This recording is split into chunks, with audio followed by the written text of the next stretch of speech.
E eu acabo de denunciar o Alexandre Ramagem, foragido por golpe de Estado, à Polícia Imigratória do Trump, o ICE. Já forneci foto, nome e endereço completo aí do foragido para que ele seja preso pela polícia do Trump. O STF pediu a extradição do Ramagem, mas esse processo leva meses. Já a polícia do Trump age em poucas horas. Lembrando que o Ramagem entrou nos Estados Unidos com um passaporte cancelado. Então ele é um imigrante ilegal lá nos Estados Unidos. Agora vamos ver o Ramagem tendo um gostinho de tudo aquilo que ele apoia, que é essa polícia nazista do Trump. Lembrando que quando eu saí do Brasil em março de 2022, eu estava sendo espionado por drones e ficaram 2 dias carros da Polícia Federal na porta da minha casa. Esquema que depois vai ser conhecido como a BIM Paralela, cujo chefe era o Ramagem. Como o mundo dá voltas, né? E grande dia, mais um bolsonarista foragido da justiça, dessa vez o Alexandre Ramagem aí, que foi um braço direito aí do Bolsonaro, está sendo devolvido para o Brasil pela Polícia Migratória do Trump, cara, que grande dia. O ICE, o Serviço de Imigração e Controle de Aduanas dos Estados Unidos, prendeu o ex-deputado federal Alexandre Ramagem, tá? A informação foi confirmada pela Polícia Federal, a nossa produção, nossa reportagem aqui da Globo News. Só para lembrar para vocês, o Ramagem foi condenado pelo Supremo a uma pena de 16 anos de prisão por tentativa de golpe de Estado. E segundo as investigações da PF, ele deixou o Brasil, vocês vão se lembrar disso, de forma clandestina, antes do fim do julgamento. Atravessou a fronteira de Roraima para evitar a prisão, seguindo depois para os Estados Unidos. Então a informação que acaba de chegar para a gente, trazendo para vocês aqui, o ICE acaba de prender o Alexandre Ramagem nos Estados Unidos, segundo informações da Polícia Federal.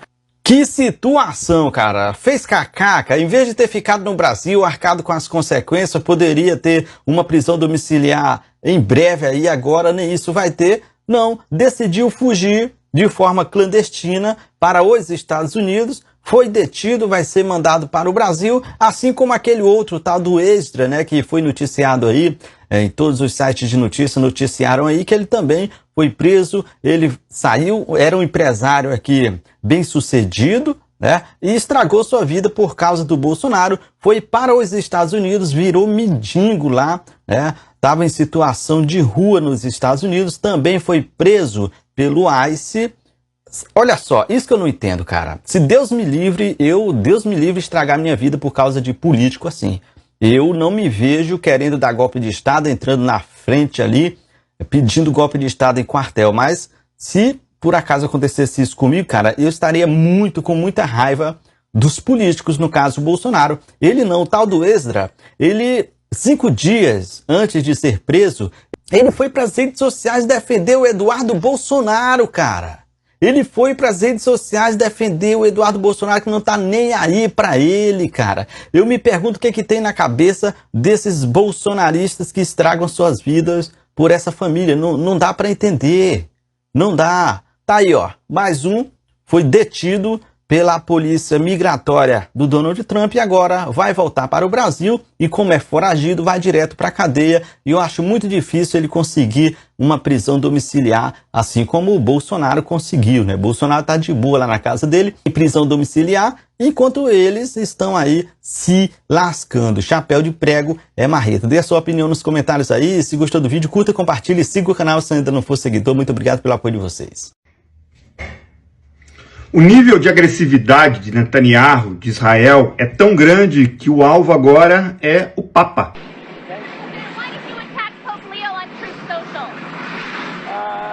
Acho que ele está fazendo um ótimo trabalho. Ele gosta de crime, eu acho. Ele nos bateu. Pense nisso. Ele está preocupado com o medo. E quanto ao medo dos ministros, padres e todas aquelas pessoas importantes presas durante a Covid, e em muitos casos estavam a 3 metros de distância e foram presos. Então não gostamos de um papa que diga que tudo bem ter arma nuclear. Não queremos um papa que diga que crime é aceitável na nossa cidade. Não gosto disso. Não sou muito fã do Papa Leão. Ele é muito liberal e não acredita em parar o crime. Ele acha que não devemos ir com um país que quer arma nuclear para explodir o mundo.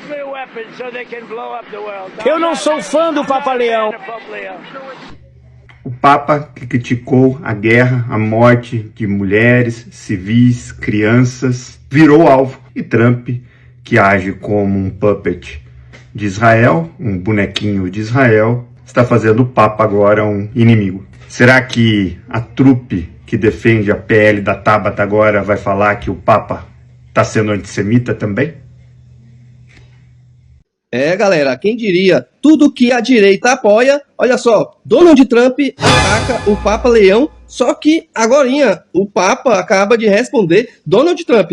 O Donald Trump fez essa postagem aí, né, como se fosse Deus. Isso não é anticristo não, galera? Me fala aí, né, porque eu sei que tem muitos seguidores aí, cristão, né, fiel. Me diga aí, uma pessoa fazer uma postagem dizendo que é Deus, rapaz. Mas olha só o que o Papa Leão falou, que não tem medo de Donald Trump, porque Donald Trump criticou o Papa Leão, dizendo que ele era fraco e que nunca foi fã, né, do Papa Leão. Aí o Papa Leão deu a resposta dizendo que não tinha medo, mas tudo isso começou por quê? Porque o Papa pediu o fim do conflito. Beleza, tá tudo certo. Aí Donald Trump parece que não gostou. E eu ainda não vi ninguém da direita se pronunciar sobre o que Donald Trump falou. Mas se fosse o Lula, né, já estariam aí colocando o bonezinho do MAGA, né? Veio as taxas, agora disseram que o Lula ia perseguir cristão e quem está fazendo isso não é o Lula. E aí?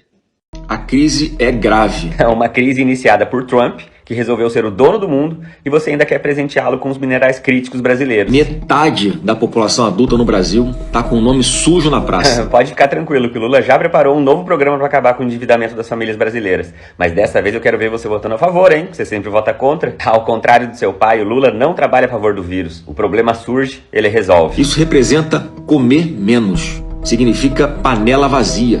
Não é possível. Ele fez isso mesmo. Essas imagens que você colocou de fundo, Flávio, são de 2021, quando o presidente era o Bolsonaro, quando o Brasil estava no mapa da fome e havia 33 milhões de pessoas que não tinham que comer no Brasil.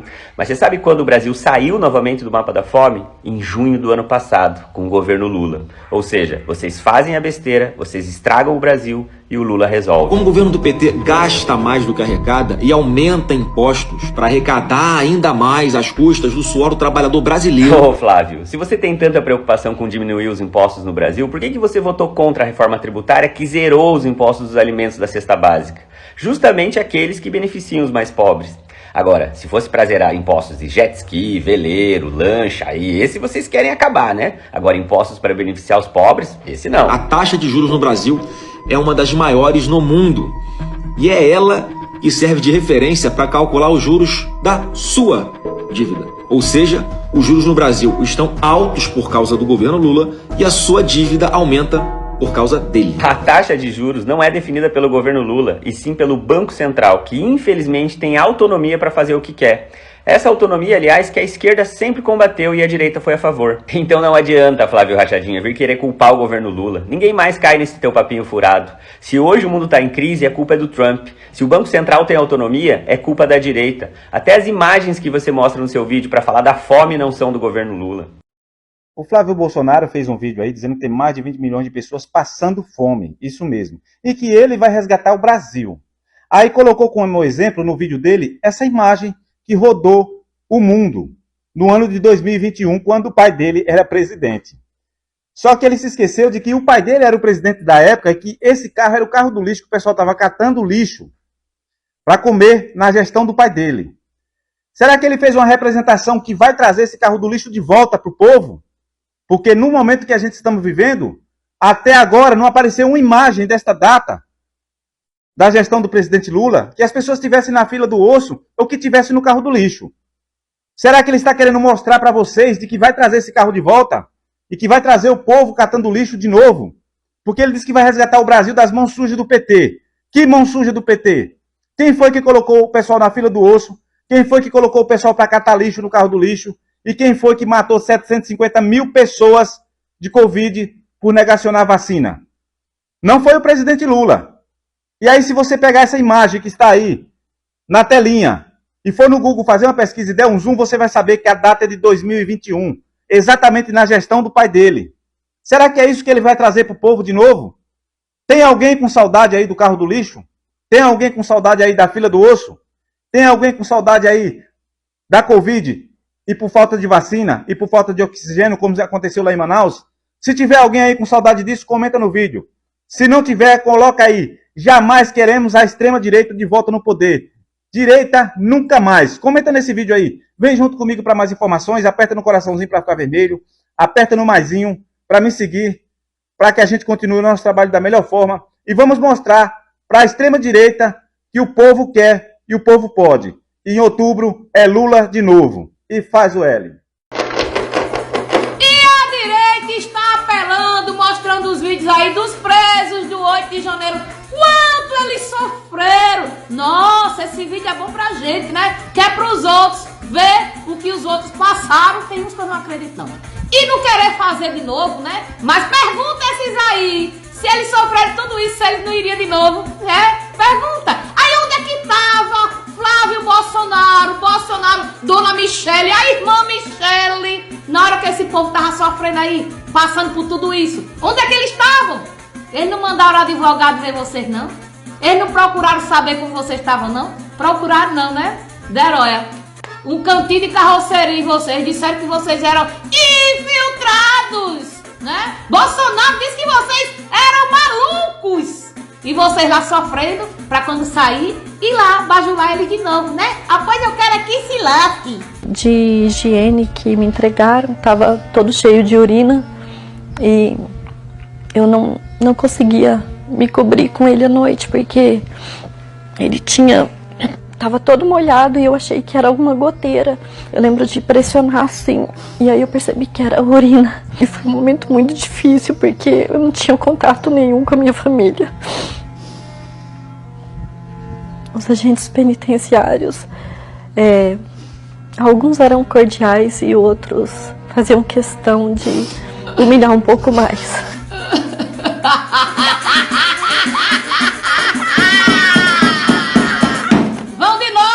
Mais uma escola estadual fechada aqui no interior da Bahia. A gente está em São Francisco do Conde e essa aqui é uma escola estadual que foi fechada, foi paralisada pelo governo do estado. Vocês estão conseguindo enxergar o nome da escola aqui? Martinho Salles Brasil? Pois é, sabe onde é que ela está agora? Aqui, ó. O governador entregou em 2024 uma nova escola com esse mesmo nome em um novo endereço. Uma nova escola que, diga-se de passagem, é muito melhor do que várias particulares. Tem campo de grama sintética, quadra esportiva coberta, restaurante estudantil, teatro, 24 salas climatizadas. E essa aí, abandonada que ele está criticando, está esperando o prefeito de São Francisco do Conde dar a ela uma nova função. O vereador Sandro Filho, cumprindo aquele papel que o time dele gosta, que é o papel da mentira, veio até aqui a nossa cidade para mentir. Foi até o antigo prédio onde funcionava Martinho Salles, que hoje está sob a guarda da prefeitura, que por sinal sugeria ao prefeito que pudesse alocar lá a PAI. Só para contextualizar vocês, recentemente a prefeitura da cidade despejou e cortou todo o apoio que dava a PAI, que agora está correndo o risco de ser extinta. É por isso que estão querendo revitalizar o antigo local escolar e realocar a PAI por lá. Agora adivinhe só de qual partido é o prefeito de São Francisco do Conde? Do mesmo partido que ele.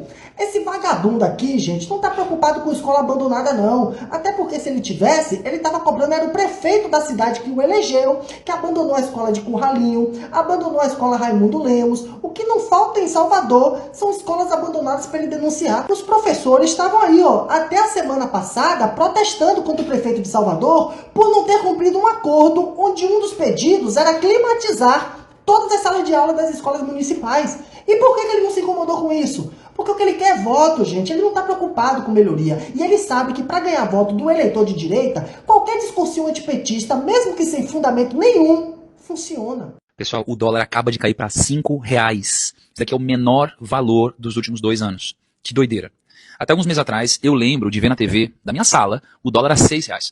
Por mais que esse movimento de queda do dólar esteja acontecendo no mundo inteiro, a verdade é que o real brasileiro foi a moeda do planeta que mais se valorizou frente ao dólar. Ficou na frente da moeda da Noruega, da Austrália, do peso mexicano e de todas as outras moedas do mundo. E como se não bastasse o dólar caindo, a nossa bolsa acabou de bater mais um recorde histórico também, chegando pela primeira vez na casa dos 197 mil pontos. 200 mil tá logo ali. O que explica tudo isso que está acontecendo? Bom, são basicamente 3 coisas. Primeiro, o cessar-fogo entre Estados Unidos e Irã. Quando o Trump anunciou a trégua, a incerteza dos mercados deu uma diminuída. Inclusive eu falei sobre isso esses dias aqui no Instagram. Segundo, o Brasil está recebendo uma enxurrada de dinheiro estrangeiro. A galera está despejando grana por aqui. E só para vocês terem uma ideia, mais de 50 bilhões de reais já entraram na nossa bolsa esse ano. Fazia muito tempo que algo assim não acontecia. E quando entra muito dólar no país, o que acontece? Aumenta a oferta de dólar aqui dentro, mais oferta, preço cai. Né? Então, dólar compra real, o real fica mais forte, o dólar fica mais fraco. Né?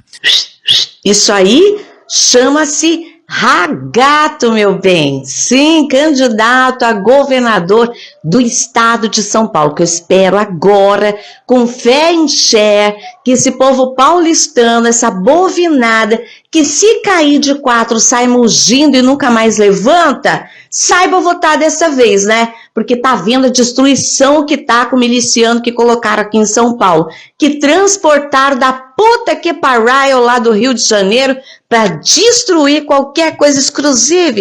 A segurança, bicho, nunca vi. Agora, ô primo rico, você tem que dar nome aos bois direitinho. Quer dizer, aos bois não, ao Ragato, que é o responsável pela economia do Brasil estar bombando. E terceiro, a desdolarização global. O Marco Rubio, que é secretário de Estado dos Estados Unidos, acabou de dar uma entrevista e disse literalmente que o reinado do dólar pode acabar nos próximos 5 anos. E assim, tem vários países fazendo acordos diretos com a China, negociando diretamente em yuan, sem passar pelo dólar. Isso significa que a demanda por dólar diminui e, por consequência, o dólar cai. Tem muita gente dizendo que é extremamente provável que o dólar termine o ano abaixo de R$5. A gente só não pode esquecer que a guerra no Irã ainda não acabou. E que daqui a alguns meses a gente vai ter eleições aqui no Brasil. Então, é o seguinte, galera, deixa nos comentários pra onde vocês acham que vai o dólar e me segue aqui pra acompanhar tudo que impacta o seu bolso.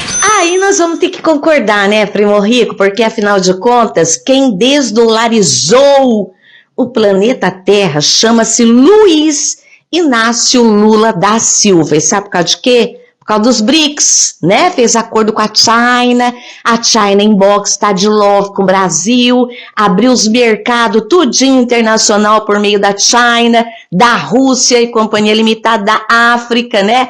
Todos que fazem parte dos BRICS, e este foi um acordo, ó, lá de trás que Lula apanhou que nem gente grande dos mercados brasileiros. E tá aí o resultado. Nunca ganharam tanto dinheiro. Por causa de quem? Do pernambucano, viu, primo rico? E eu aposto que você tá nadando na grana aí. Dá graças à esquerda e ao Partido dos Trabalhadores, junto com os outros partidos de esquerda, que salvaram o Brasil da besta fera, da peste perniciosa, do enviado do capiroto que estava afundando a economia nacional, chamado Paulo Jegues, que eu espero que o inferno o receba.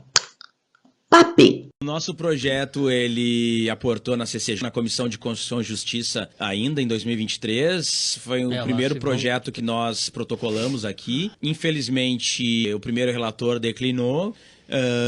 A relatora que fez o relatório, a delegada Nadine, a deputada Nadine, segundo ela, que é policial, minha colega policial, segundo ela, o voto dela é favorável e está sendo aguardado assim que seja votado na CCJ para que esse projeto possa avançar. Só para as pessoas entenderem, a gente está extremamente atrasado aqui no Rio Grande do Sul. Já são 22 a 23 estados que já têm legislação própria, temos uma decisão da Anvisa e o Rio Grande do Sul, mais uma vez, na contramão do nosso país, na regulamentação de uma política simples, que é a distribuição de um remédio pelo SUS e... Não é liberou geral. Não é liberou geral, é uma questão estritamente focada no remédio, à base de cannabis, e bem a distribuição gratuita, né, pelo SUS, para pessoas que não tenham renda, que estejam no CAD único. Então, quer dizer, a pessoa tem que estar no CAD único, né, numa situação de vulnerabilidade, tem que necessitar do remédio. Então, assim, é até uma economia pro Estado, porque o Estado tem gastado milhões em ações judiciais que exigem com que o Estado arque com os valores desses remédios, e invariavelmente o Estado perde, só que enquanto ele está discutindo isso, ele tem que entrar com, né, Procuradoria Geral, ele tem que entrar com N recursos, e depois ele paga a multa, e então, quer dizer, seria muito mais barato para o Estado aprovar essa lei, regulamentar a distribuição,